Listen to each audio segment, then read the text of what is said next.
ان کے حوصلے کو یار. ایک بیٹا نہیں 2 بیٹوں کو اپنی زندگی میں وہ دفنانے جا رہی ہیں. اس میرے میں حوصلہ نہیں تھا کہ میں اس ماں کے حوصلے کو دیکھ سکوں. یہ جانے ادھر جب میں نے دیکھا مجھے کہتے بیٹا یہ وہ دیکھے پرائڈ آف پرفارمنس ہے ان کا. تو ایک چیز تو میرے ذہن میں آئی کہ یار کیا کیا جائے, پاکستان میں صحافت چھوڑ دی جائے, بات کرنا بند کر دی جائے, خاموش رہا جائے.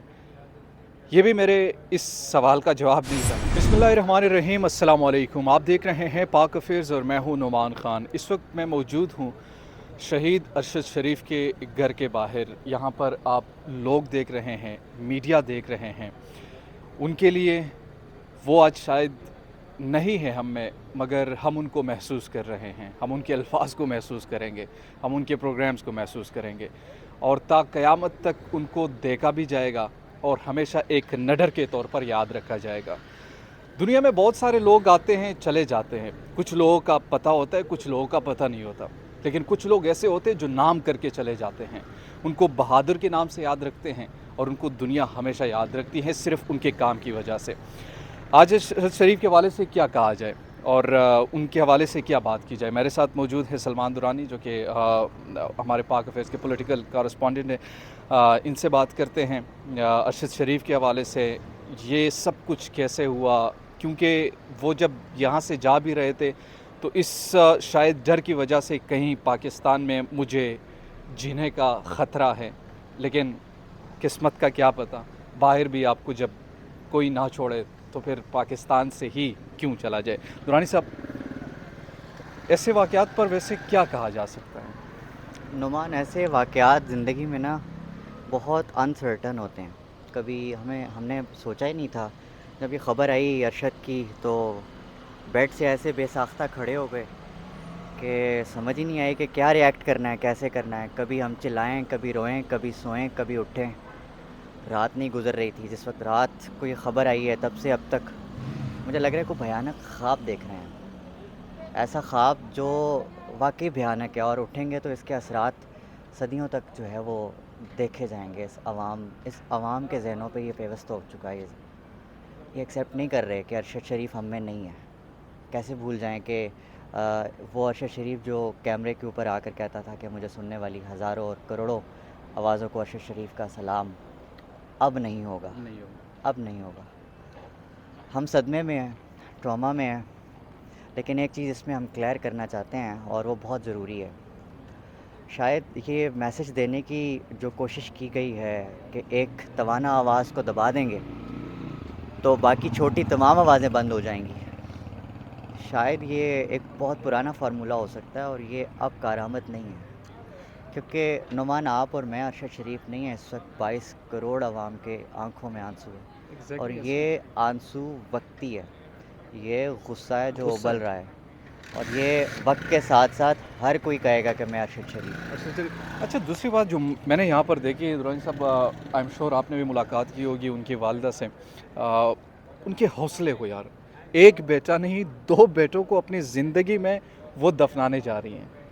اس آخری بہاد بیٹا, یہ آخری بیٹا, اس کے بعد کوئی آخری بیٹا اپنے خاوند کو اس ملک کے لیے قربان کیا. پاک افواج کے لیے صرف کیا انہوں نے. بیٹے کو قربان کیا. 2 جنازے اکٹھے اس گھر سے اٹھے اس تھے. گھر سے اٹھے. آج آخری بیٹا اس گھر کا, اس کا جنازہ اٹھے گا. اور ماں کا حوصلہ, میرے میں حوصلہ نہیں تھا کہ میں اس ماں کے حوصلے کو دیکھ سکوں. یہ جانے ادھر جب میں نے دیکھا مجھے کہتے بیٹا یہ وہ دیکھے پرائڈ آف پرفارمنس ہے ان کا. تو یہ ان تمام صحافیوں اور ان کی ماؤں کے لیے ایک پیغام ہے کہ اس ملک میں اس طرح میرے پاس نہیں ہے, میرے پاس الفاظ نہیں ہیں کوئی بھی آج. ایکسپلین نہیں کر کیا سکتا. ایم شور ٹھیک ہے, ایسا ہی ہے. لیکن ارشد شریف ہمیشہ ہمیں ان کی صحافت, میں جب صبح اٹھا تو یہ خبر جب میں نے پڑھی, چونکہ رات کی خبر تھی لیکن صبح میں نے پڑھی, تو ایک چیز تو میرے ذہن میں آئی کہ یار کیا کیا جائے, پاکستان میں صحافت چھوڑ دی جائے, بات کرنا بند کر دی جائے, خاموش رہا جائے. یہ بھی میرے اس سوال کا جواب نہیں تھا. خاموش رہیں گے تو وہ سمجھیں گے کہ شاید ہم کامیاب ہو گئے ہیں. ہم نے کامیاب ان کو نہیں ہونے دینا. مرنا ہے ایک دن نہیں, بڑھاپے میں مرنا ہے, جوانے میں مرنا ہے, کسی کی گولی سے مرنا ہے, بستر پر مرنے سے یار بہتر ہے کم سے کم ایک ایسا بہادر کے ذریعے سے ایسا تو. خیال میرے ذہن میں بھی آیا تھا جس وقت میں نے سنا کہ ارشد شریف مر گیا ہے. میں نے کہا لعنت بھیجو اس ملک کی صحافت پہ، لکھ دو کہ I quit journalism, I quit journalism. لیکن پھر میرے ذہن میں خیال آیا، اور عمران ریاض اور مختلف ہمارے جو دوست بیٹھے بات کر رہے تھے، ہم نے کہا کہ ان کا تو مقصد پورا ہو جائے گا، ہم نے ان کا مقصد ہی تو پورا نہیں ہونے دینا۔ نہیں ہونے دے۔ ہر ایک ارشد شریف ہے، میں ارشد شریف ہوں، مارو مجھے چوک پہ الٹا لٹکا دو۔ ارشد شریف کا جو میسج ہے نا وہ رکے گا نہیں، بہت دور تک جا چکا ہے، یہ آپ دوبارہ میں اس کو کیلکولیٹ کر بیٹھے ہیں اس چیز کو۔ اللہ تعالیٰ ہدایت دے، اللہ تعالیٰ ہی ہدایت دے۔ مجھے تو اس حیوانیت پہ الفاظ ہی نہیں آ رہے، کوئی یار ایسا بھی قتل کر یار سکتا ہے کسی کو؟ سمپل سی بات یہ ہے نا، ان کی والدہ کتنے عمر کی ہوگی؟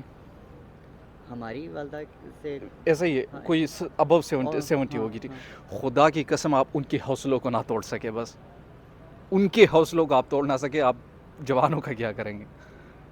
ماریں گے، مار دیں گے، کسی کو کہیں پھینک دیں ایک گے۔ سوال جو ارشد شریف چھوڑ گیا ہے وہ کبھی نہیں مرے گا، اور وہ سوال ہے وہ کون تھا؟ پہلے تو صرف یہ تھا کہ اس آر سی او کے پیچھے کون تھا، اب جواب یہ بھی دو کہ ارشد شریف کے قتل کے پیچھے کون تھا۔ سوالات بڑھتے جائیں یہ گے۔ سوالات آپ کو قبر تک آپ کا پیچھا کریں گے انشاءاللہ۔ دیجیے پاک پھر سے اجازت، اللہ نگہبان۔